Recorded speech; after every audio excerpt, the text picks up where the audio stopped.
chers amis, je voudrais d'abord, avant de commencer mes propos, avoir une pensée pour tous ceux qui sont malades, ceux qui sont hospitalisés, particulièrement dans un état grave. Nous allons dédier ces quelques paroles de Torah pour leur souhaiter un prompt rétablissement et que Dieu les protège, amen, amen. C'est vrai que c'est une première pour moi de parler comme ça en direct sur Facebook. Je ne connais pas, à vrai dire, les réseaux sociaux, mais nous continuons nos habitudes, c'est-à-dire à savoir les cours que nous diffusons tous les mercredis soirs, autour bien sûr d'un restaurant, mais vu la situation aujourd'hui, la situation pas uniquement de notre pays, mais la situation du monde, eh bien, cette technique nous permet aujourd'hui, me permet en tout cas de discuter avec vous et de vous transmettre les messages habituels que nous avons l'habitude de faire. Eh bien, ce Shabbat, c'est un Shabbat particulier, très particulier, parce que c'est le dernier Shabbat des 4 supplémentaires. Ce Shabbat, c'est le Shabbat à Chodesh, c'est-à-dire que nous avons commencé par celui de Shekalim, juste avant le mois de Hadar. Ensuite, nous avons lu le Shabbat Zachor, puis Shabbat dernier, c'était le Shabbat Para, et puis ce Shabbat à Chodesh. Le Shabbat à Chodesh va nous permettre de lire une partie qui se trouve dans l'Exode, c'est-à-dire la partie qui annonce le nouveau mois, qui n'est pas n'importe lequel, le mois de Nissan. Donc, c'est donc le dernier Shabbat, le 4e parmi les supplémentaires. Et puis, aussi, nous allons terminer ce Shabbat, le 2e livre, c'est-à-dire l'Exode, Shemot. Nous allons lire la paracha de Vayakhel et Pekoudé en même temps. Et donc nous aurions ce Shabbat 2 Séfarim, c'est-à-dire le premier sur la paracha de la semaine, et ensuite le deuxième, comme je vous l'ai dit précédemment, c'est-à-dire Shabbat à Chodesh. Je voudrais, dans un premier temps, m'arrêter sur la paracha de Vayakhel. C'est une paracha qui arrive après la faute du veau d'or. Voilà que Moshe Rabbeinu va obtenir le pardon. Il va remonter une 2e fois, après avoir brisé l'étape de la loi. Et comme nos sages disent, le jour où il est descendu, c'était le jour de Kippour. Et il a obtenu le pardon pour les enfants d'Israël. Et puis, entre-temps, Dieu lui enseigne les règles concernant tout simplement le Mishkan, c'est-à-dire la résidence permanente que Dieu voulait entre les enfants d'Israël et lui-même. Le Mishkan, en sorte, c'est le Mishkan, c'est-à-dire, en clair, le Beth Amikdash, un petit Beth Amikdash qui était dans le désert. Il y en a eu 4, plus le grand Beth Amikdash que le roi Salomon avait construit. Et puis, Moshe Rabbeinu commence à dire aux enfants d'Israël, au lieu de leur parler de la construction, il leur dit la chose suivante, et je vais vous lire ce verset qui, à mon sens, est important. Sheshet yamim te'aseh melacha. Pendant 6 jours, le travail se fera. Uvayom hashevii, le 7e jour, Yelachem kodesh, sera pour vous un jour saint. Je voudrais juste m'arrêter pour poser quelques questions et essayer bien entendu de les développer avec vous. Dans un premier temps, Moshe Rabbeinu, au lieu d'enseigner aux enfants d'Israël les règles concernant la construction du tabernacle, du Mishkan, de cette résidence, il leur parle du Shabbat. Ensuite, dans ce verset, il est utilisé Te'aseh Melacha. Théasé en hébreu veut dire le travail se fera de lui-même. On aurait dû dire normalement Uvayom Hashevi Ta'asé Melacha. Tu feras. Et non pas que le travail se fasse de lui-même. Et ensuite, Ubayom Hashevi, et le 7e jour, Yelachem Kodesh, comme nous l'avons lu tout à l'heure. Je voudrais juste avoir une petite explication sur ce Théasé avant de développer mes propos. En réalité, Théasé Melacha, c'est-à-dire que le travail se fait de lui-même. C'est-à-dire que là, Dieu nous donne quelque chose d'exceptionnel. En réalité, on croit parfois que nous sommes des bêtes de travail, qu'on ne doit pas s'arrêter. Alors Dieu nous dit, si tu as envie de bien profiter de ton travail, mais il faut connaître le Shabbat. Si tu fais le Shabbat, bien le travail se fera de lui-même. C'est pas toi qui feras le travail, c'est le travail qui va se faire lui-même. Pour bien distinguer le Shabbat des jours de la semaine, eh bien, le jour du Shabbat que Dieu nous a donné, c'est un jour qui est totalement reposé. C'est un jour où Dieu nous demande totalement le repos total. Et cette condition-là, à cette condition uniquement, lorsque nous faisons le Shabbat, eh bien le travail se fera de lui-même. C'est-à-dire qu'en clair, quelque part c'est une volonté de Dieu. Lorsque nous faisons la volonté de Dieu, Dieu fait la nôtre. Je veux ouvrir juste une petite parenthèse avec ce que nous traversons actuellement. Avec ce que nous traversons actuellement, il est important de prier, bien sûr, de respecter les consignes. Il va de soi. Respecter les consignes gouvernementales, bien sûr, rester chez soi, mais prier. Prier tant que nous sommes en bonne santé. Quand on prie, lorsqu'on est en bonne santé, eh bien, Akadosh Baruch Hu fera en sorte que l'on ne puisse pas tomber malade. Parce que lorsque nous sommes malades, on est obligé de prier. Mais lorsque nous sommes en bonne santé, parfois on n'a pas envie de prier. Et lorsqu'on prie pour ne pas tomber malade non plus. Ça, c'est aussi le message de cette paracha. De faire le Shabbat. Quand on fait le Shabbat, eh bien le travail se fait de lui-même. C'est-à-dire, nous ne devons pas être à l'instar de ce qui se passe actuellement où tout le monde est confiné, où tout le monde est finalement obligé de faire Shabbat parce qu'on ne peut pas faire autrement. Donc il faut faire Shabbat dans un état où on n'est pas du tout en confinement, on n'est pas confiné. Et lorsqu'on fait le Shabbat normalement, eh bien Dieu fera en sorte que la semaine que nous allons passer, elle aura toute la bracha du Shabbat. Parce que finalement, les jours du Shabbat, le jour de la semaine, sont toujours en relation avec les jours du Shabbat. Lorsque nous disons le premier jour, toujours Be'ehad Be'Shabbat, le premier jour du Shabbat, deuxième jour du Shabbat et ainsi de suite. Voilà la première réflexion que je voulais dire. La deuxième, c'est le rapport d'abord entre le Mishkan, la résidence et le Shabbat. Alors qu'il n'y a aucun rapport, et pourtant Moshe Rabbeinu insiste sur le Shabbat, qui a déjà été dans un premier temps enseigné lorsque Dieu a donné les 10 commandements à Moshe Rabbeinu, et il lui enseigne Zachor et Yom HaShabbat, les Kadesho, souviens-toi du Shabbat pour le sanctifier. Voilà que Moshe Rabbeinu rappelle. Vous savez, dans la Torah n'est pas un livre d'histoire. Lorsque la Torah rappelle des mitzvot, c'est qu'il y a quelque chose de particulier qui se dégage. C'est qu'il y a un enseignement. Alors de quel enseignement il s'agit ?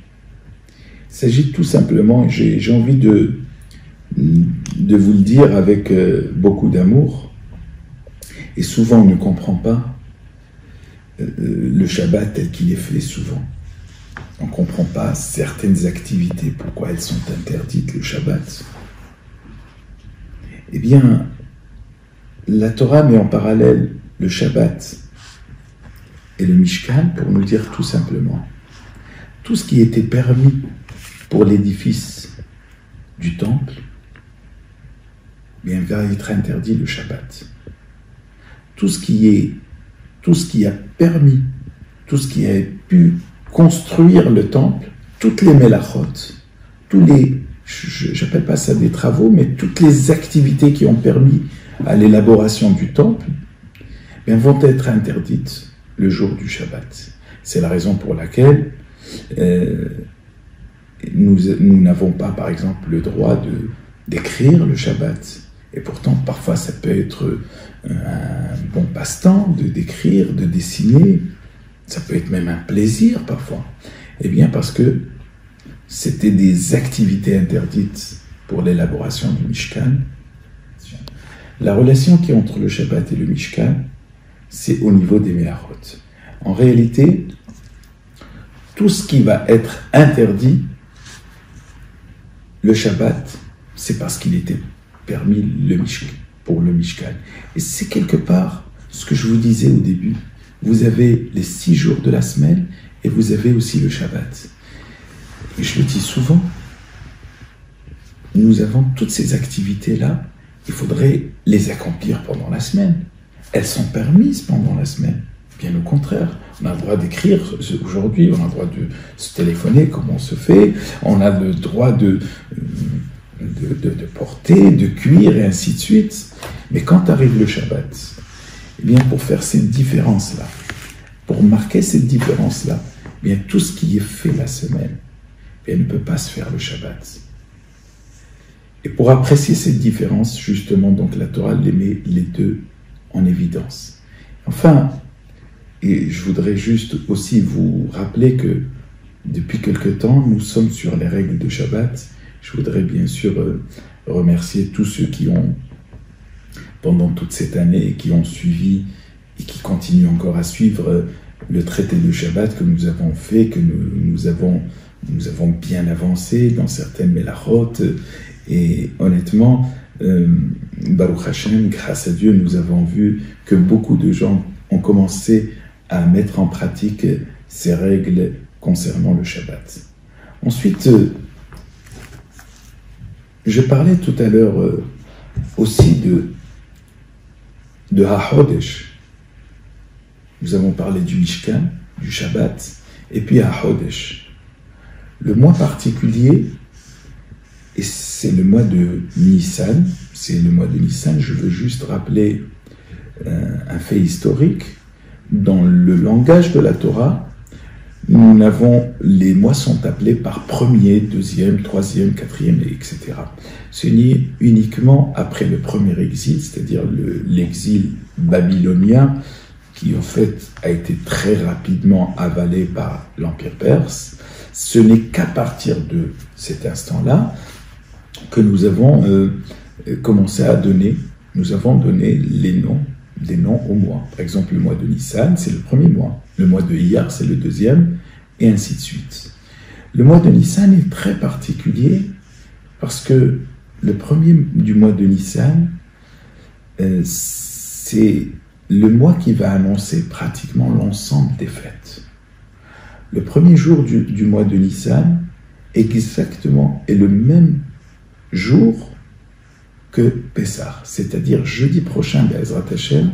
À partir de jeudi prochain, il nous restera pratiquement 15 jours pour arriver à Pessah. Et d'ailleurs, on se pose la question dans la Torah, est-ce que le monde a été créé au mois de Tishri, c'est-à-dire le 7e mois, le vrai Rosh Hashanah, ou bien le mois de Nissan, c'est-à-dire le premier mois où a lieu la fête de Pessah? En réalité, il y a une discussion, bien sûr, dans le Talmud, et comme on l'a rappelé un peu plus souvent, cette histoire que tout le monde connaît, et cette énigme qui est d'ailleurs posée, rappelez-vous de ce roi qui a eu un garçon. et qui a fait de ce jour un très très grand jour. Et puis, le temps passé, un jour, ce même garçon a été en captivité. Et quelque temps après, il a été retrouvé. Son père, du moins, a pu le récupérer. On pourrait se poser la question, quel est le plus grand jour finalement? Est-ce que c'est le jour de sa naissance ou le jour où on l'a récupéré? Bien, le jour où on l'a récupéré est beaucoup plus important que le jour de sa naissance. Pour la simple et bonne raison, c'est que c'est une renaissance. Et c'est la raison pour laquelle le jour où il a été récupéré, c'est le jour où il a été libéré. Le peuple juif a été libéré au mois de Nissan. Même si le monde a été créé au mois de Tishri, eh bien, le mois de Nissan va être le début de l'ère juive. À partir de cette date-là, nos sages vont pratiquement faire en sorte que, pour que les dates puissent respecter un ordre bien précis que je n'ai peut-être pas le temps aujourd'hui de vous expliquer, mais le premier Nissan est un jour très très important. Rosh Hodashim, c'est marqué dans la Torah, c'est la tête des mois.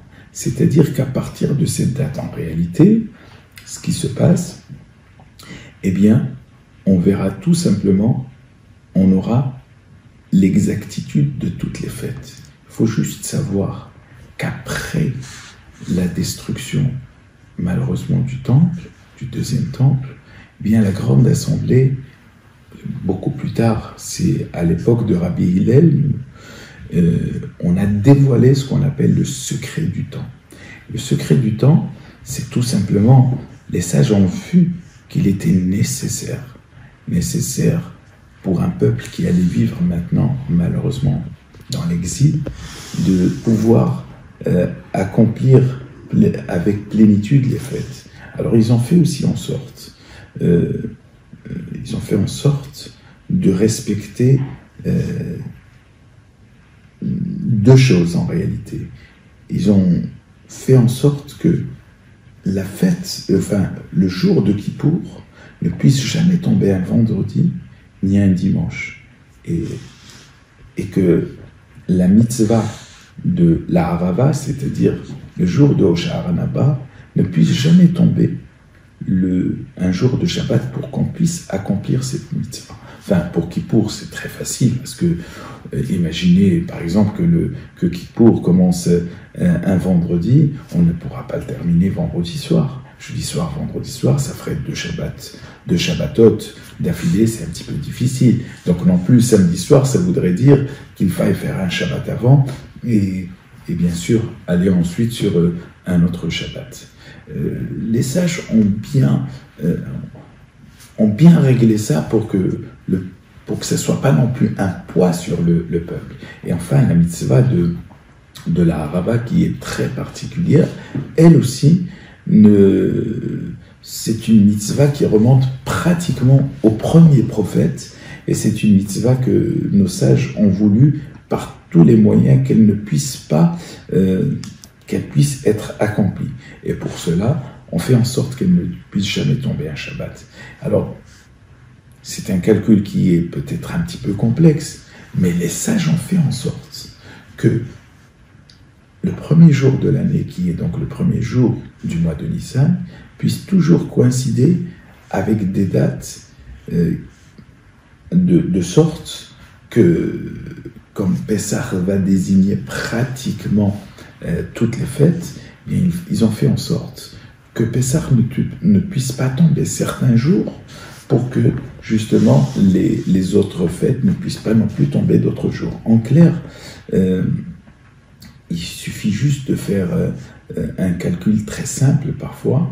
Le calcul le plus simple, c'est que nous avons 7 jours dans la semaine. Donc, chaque jour en hébreu, le Aleph, c'est le 1, le Bet, c'est le 2, Gimel, c'est 3, Dalet, c'est 4, He, c'est 5, Vav, c'est 6, et Zayin, c'est 7. Il y a une règle une règle qui s'appelle la règle de Hadbash, c'est-à-dire on commence à prendre la première lettre de l'alphabet et la dernière de l'alphabet, c'est-à-dire le Aleph et le Tav. Ensuite, on peut prendre par exemple le Bet, ensuite le Bet et le Shin. Et si vous allez dans cet ordre-là, vous allez retrouver pratiquement toutes les fêtes. C'est-à-dire qu'il suffit tout simplement de prendre le premier jour du premier jour jusqu'au 7e jour de Pessah pour retrouver l'ensemble des fêtes que nous célébrons dans notre calendrier. Donc en clair, le premier jour de Pessah, qui est cette année un jeudi, donc la première lettre c'est Aleph, donc c'est le premier, et Tav c'est la dernière. Tav et Aleph, ça nous donne Tisha B'Av. Tisha B'Av, eh bien, cette année, le Tisha B'Av, c'est-à-dire le 9 Av, débutera bien sûr mercredi soir, sera un jeudi. Et donc c'est le même premier jour que Pessah. Et ensuite, le Shin, donc Tav, ensuite il y a le Shin qui arrive. Le Shin, c'est Shavuot, c'est le deuxième jour de Pessah. Le deuxième jour de Pessah cette année, c'est un vendredi.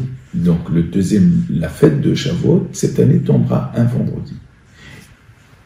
Troisième jour, Resh, c'est Rosh Hashanah.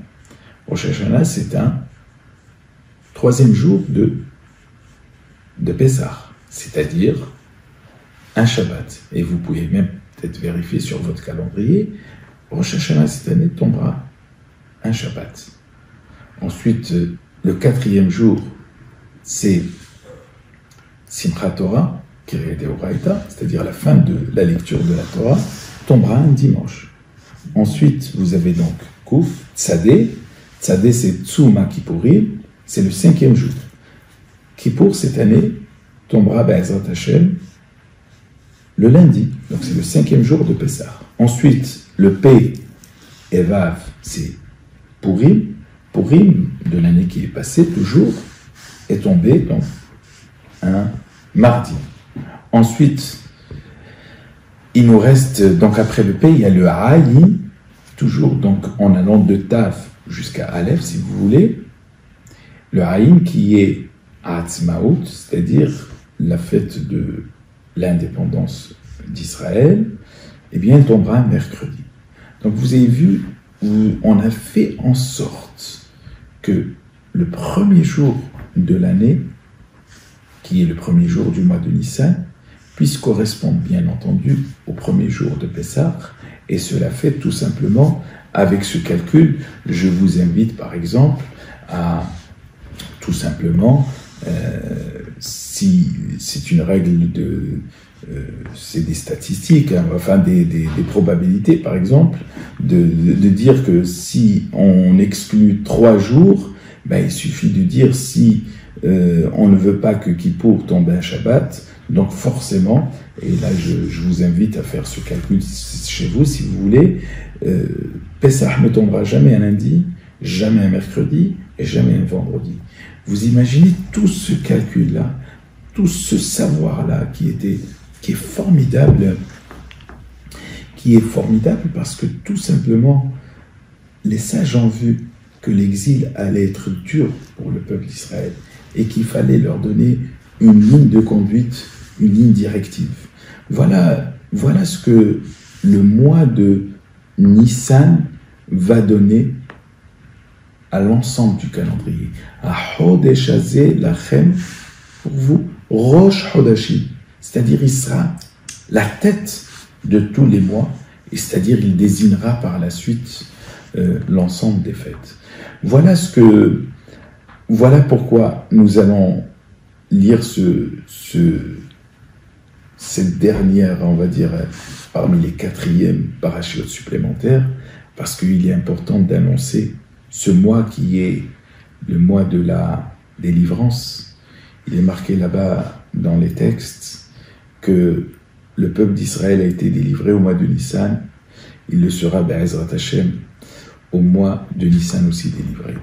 Avec, bien sûr, tout ce qui se passe actuellement, Nous sommes à quelques jours du mois de Nissan et croyez-moi que les prières de chacune et de chacun d'entre vous sont tellement importantes aux yeux de Dieu. Dieu nous demande juste une chose, de prier.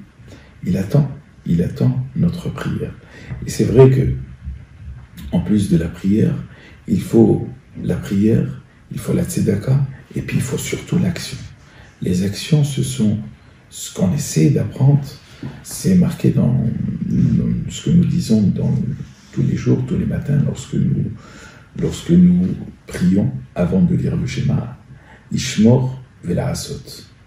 Il ne suffit pas uniquement d'avoir le savoir est très important, mais le savoir n'a de sens que s'il est mis en pratique. La mise en pratique, c'est la Hasot.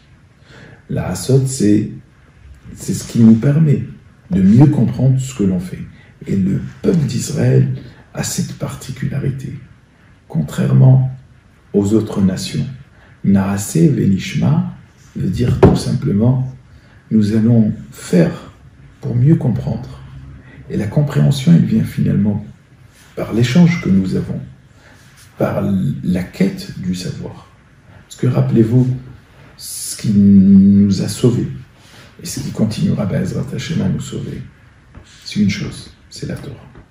Vehi Sha'amda La'avotenu Velanu. C'est une belle musique que tout le monde connaît, c'est elle qui a pu se tenir, Sha'amda, qui s'est tenue comme la Hamida, la Avotenu, à nos ancêtres, Velanu, et pour nous, c'est-à-dire même nous qui sommes là aujourd'hui. Eh bien, le savoir, cette Torah, elle est tellement magnifique. Le schéma que nous récitons tous les jours, c'est cette compréhension. Et cette compréhension aujourd'hui, avec tout le temps que nous avons devant nous, un temps magnifique, où on est confiné certes, mais c'est un temps que l'on peut tous bonifier, au lieu de rester, c'est vrai, fixé sur les informations 24/24, où on attend chaque fois une nouvelle... Bon, on peut prendre le temps, mais aujourd'hui, vous avez tellement de sites pour apprendre, pour avancer, pour enfin développer votre savoir. Mais il ne suffit pas uniquement de développer votre savoir, il faut aussi développer le monde de l'action à travers le savoir que vous avez. Et c'est pour ça que je compte sur chacune et chacun d'entre vous. De toutes les façons, les magasins sont fermés. Tout est fermé.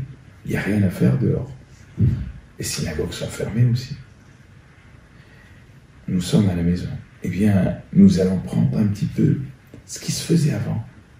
Rappelez-vous, le partage qui se faisait entre parents, enfants, où on racontait des histoires, des vraies histoires.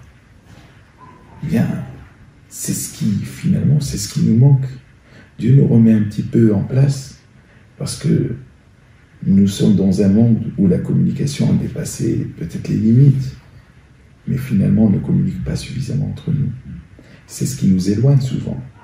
Ce qui peut nous rapprocher, justement, c'est une autre type de communication. C'est de discuter entre nous. C'est bien sûr, de se parler, de s'assurer de la santé de chacune et de chacun, montrer l'amour que nous portons à chacun, parfois même si nous ne sommes pas d'accord sur certains points, mais il reste néanmoins l'amour que l'on a envie de porter à chacun. Et ça, c'est important. Et c'est sur ce regard-là que Dieu nous sauvera. Parce que les enfants d'Israël, quand ils sont sortis d'Égypte, c'est cette unité-là qui a permis que la mer puisse s'ouvrir. Parce qu'ils étaient avec un seul cœur. Parce qu'ils étaient ensemble. Au moment où ils ont reçu la Torah, ils étaient ensemble. Que la mer puisse... Et je compte, Be'ezrat Hashem, sur chacune et chacun d'entre vous, de faire de ce Shabbat un Shabbat particulier, un Shabbat très fort, un Shabbat où nous allons terminer le deuxième livre, et un Shabbat, justement, où il est question de Shabbat. Il n'y a pas de hasard. Dites-vous que le hasard n'existe pas dans la Torah. tout ce que Dieu envoie sur terre. Même si c'est difficile pour nous, c'est très difficile, eh bien c'est pour notre bien. Dieu, Avinu Sheba Shamayim, c'est ce que nous disons. Notre Père qui est aux cieux. Et il attend nos prières, il attend notre réaction, notre vraie réaction. Et la réaction, comme je vous le dis encore et je me répète peut-être, elle viendra uniquement et seulement par les actions que chacun peut prendre à partir de maintenant sur lui. Bien sûr, parfois il est difficile de faire entièrement Shabbat. Là, aujourd'hui, on n'a pas d'autre choix que de le faire.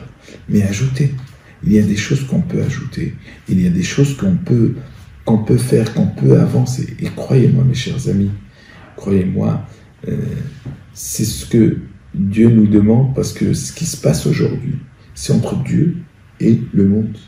Aujourd'hui, ce qui se passe dans le monde, c'est quelque chose qui n'est pas visible. Dieu n'est pas visible. Dieu, il est caché. Comme nous sommes dans la galoute, nous sommes quelque part cachés. Nous devons dévoiler ce que nous avons à l'intérieur de nous et le mettre en pratique. Et ce n'est qu'à partir de là que Dieu, finalement, se dévoilera à nous. Parce que en nous dévoilant, Dieu se dévoilera à nous, Be'ezrat Hashem. Beaucoup de très grands rabbins dans le monde disent que nous sommes peut-être vers la venue du Mashiach.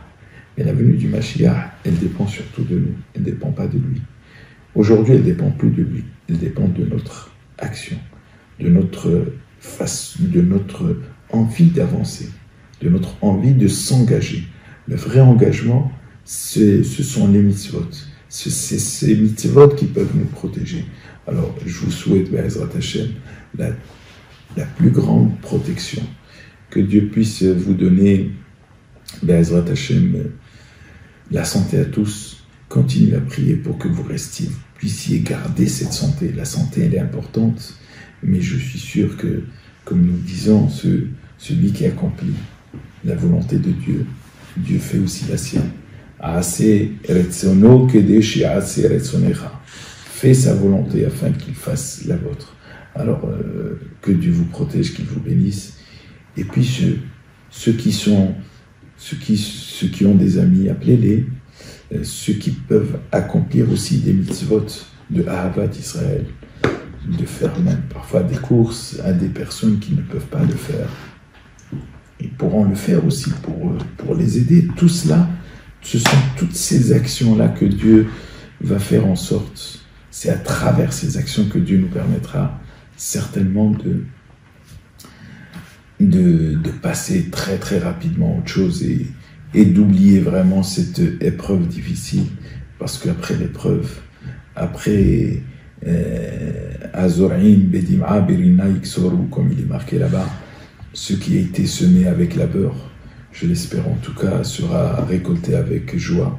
Tout ce confinement-là nous permettra, Be'ezrat Hashem, de mieux se relever, pour mieux pratiquer, pour montrer à Dieu que nous sommes en bonne santé. Nous le remercierons et nous continuerons, Be'ezrat Hashem, à le servir toujours dans la joie. Amen et Amen. Je vous souhaite un Shabbat Shalom. Je vous souhaite un Shabbat de paix, un Shabbat de Menucha, de repos, un vrai repos, c'est-à-dire un Shabbat qui doit être rempli de mitzvot, un Shabbat où on peut prendre beaucoup de livres, lire beaucoup et accomplir un maximum de mitzvot. Parce que de la même manière que Dieu nous a donné le Shabbat, il nous l'a donné particulièrement pour nous protéger, alors que Dieu vous protège. Amen et Amen.